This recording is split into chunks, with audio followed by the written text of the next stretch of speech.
Hello dear students, welcome to lecture number 102। इस lecture में हम तीन वर्ड्स को स्टडी करेंगे, बिसाइड्स, एक्सेप्ट और तीसरा वर्ड है apart from. One by one हम देखते हैं कि इनका यूजेज क्या है, इनमें सिमिलैरिटी और डिफरेंसेस क्या हैं और कौन सा वर्ड किस सिचुएशन में यूज़ करना चाहिए। पहला वर्ड जैसे कि हमने बिसाइड्स को देखा है, as we have seen in the previous video that it adds to an existing situation. यानी बिसाइड्स को हमने इस तरह से जहन में रखना है कि कोई ऑलरेडी नोन सिचुएशन है, उसमें कोई इन्फॉर्मेशन हमने ऐड करनी है। मिसाल के तौर पे, besides the violin he plays piano and flute. तो यानी एक सिचुएशन ये है कि हमें ऑलरेडी मालूम है कि वो वायलिन प्ले करता है, तो उसमें अब हमने ऐड क्या करना है कि वो पियानो और फ्लूट भी प्ले करता है। तो जब कोई सिचुएशन में हमने कुछ ऐड किया तो कौन सा वर्ड यूज़ किया? बिसाइड्स। और इसके बिल्कुल कॉन्वर्स एक्सेप्ट का वर्ड क्या करता है? वो सब्ट्रैक्ट करता है किसी सिचुएशन में से। यानी it is like saying without और माइनस। तो बिसाइड्स क्या हुआ? प्लस, और एक्सेप्ट क्या हुआ? माइनस। एग्जाम्पल क्या है? I like all musical instruments except the violin. मुझे तमाम म्यूजिकल इंस्ट्रूमेंट्स पसंद हैं सिवाय वायलिन के।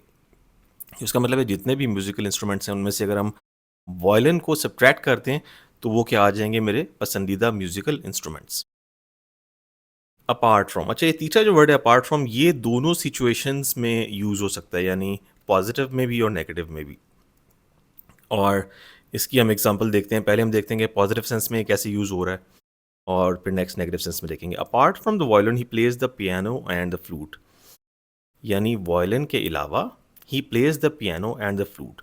तो इसका क्या मतलब हुआ कि वायलिन में हम दो मज़ीद ऐड कर रहे हैं इंस्ट्रूमेंट्स जो कि वो प्ले करता है। तो इसका मतलब है यहाँ पे अपार्ट फ्रॉम एक पॉजिटिव सेंस में यूज़ हो रहा है। Apart from piano is equal to besides the piano. इसी तरह से I like all the musical instruments apart from the violin. यानी वायलिन के अलावा मुझे सारे म्यूजिकल इंस्ट्रूमेंट्स पसंद है। तो यहाँ पे देखें अपार्ट फ्रॉम का यूज है वो क्या है? नेगेटिव है। यानी अपार्ट फ्रॉम यहाँ पे एक्सेप्ट के मीनिंग दे रहा है। तो यानी एक छोटी सी कंक्लूजन क्या हुई कि बिसाइड्स जो है वो सिचुएशन में ऐड करता है और अपार्ट फ्रॉम जो है वो उसकी जगह पर यूज़ हो सकता है। एक्सेप्ट सिचुएशन में से सब्ट्रैक्ट करता है और अपार्ट फ्रॉम उसकी जगह भी यूज़ हो सकता है। When all the three expressions besides, except and apart from all have the same meaning, यानी ऐसी कौन सी सिचुएशन होती है जब ये तीनों एक ही जैसा मीनिंग देते हैं? वो सिचुएशन तब होती है जब कोई ऐसी सिचुएशन हम यूज़ कर रहे हो जहाँ पे नो बडी या नथिंग या कोई भी इससे मिलता जुलता नेगेटिव एक्सप्रेशन इस्तेमाल हो रहा हो। मिसाल के तौर पे, he has nothing besides his salary, he has nothing apart from his salary, he has nothing accept his salary. तो इन तीनों में से कुछ भी हम यूज़ कर सकते हैं। यानी सैलरी के अलावा उसके पास कुछ नहीं है, सैलरी के सिवा उसके पास कुछ नहीं है, and other than salary he has nothing. तो तीनों वर्ड्स देखें इस सिचुएशन में एक ही मीनिंग दे रहे हैं। यानी जब कोई नेगेटिव कॉनोटेशन के साथ कोई जुमला स्टार्ट होता है तो तब हम इन तीनों वर्ड्स को यूज़ कर सकते हैं, यानी इन तीनों में से किसी भी वर्ड को।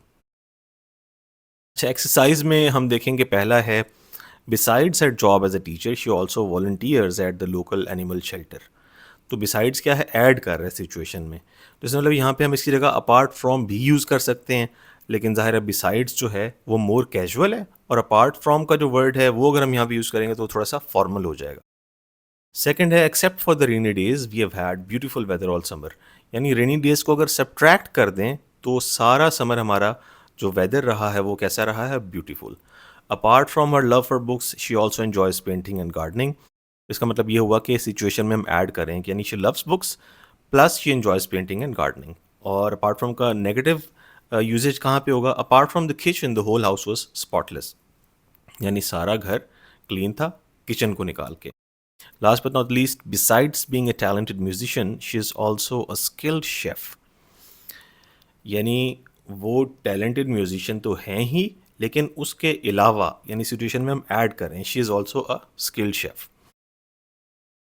तो this concludes our lecture number 102। बहुत स्मॉल सा लेक्चर था, लेकिन इसमें जो चीज़ें हमने पढ़ी हैं उनमें डिफरेंसेस बहुत सटल हैं, तो हम कोशिश करेंगे कि इस लेक्चर को 2-3 दफ़ा ज़रा गौर से देखें। और नेक्स्ट लेक्चर में हम देखेंगे कि बेट का यूजेज क्या होता है, यानी बेट का फॉर्मल और इनफॉर्मल। यानी बेट कई दफ़ा हम बोलते हैं यानी अपनी बात को एम्फेसाइज करने के लिए, और कई दफ़ा रियल में हम बेट कर रहे होते हैं। तो इन दोनों सिचुएशंस में डिफरेंस क्या है, उनका यूजेज कैसे होता है, ये हम नेक्स्ट वीडियो में देखेंगे। और if there are any questions तो आप उनको कमेंट सेक्शन में पूछ सकते हैं। तो see you in the next lecture. Take care.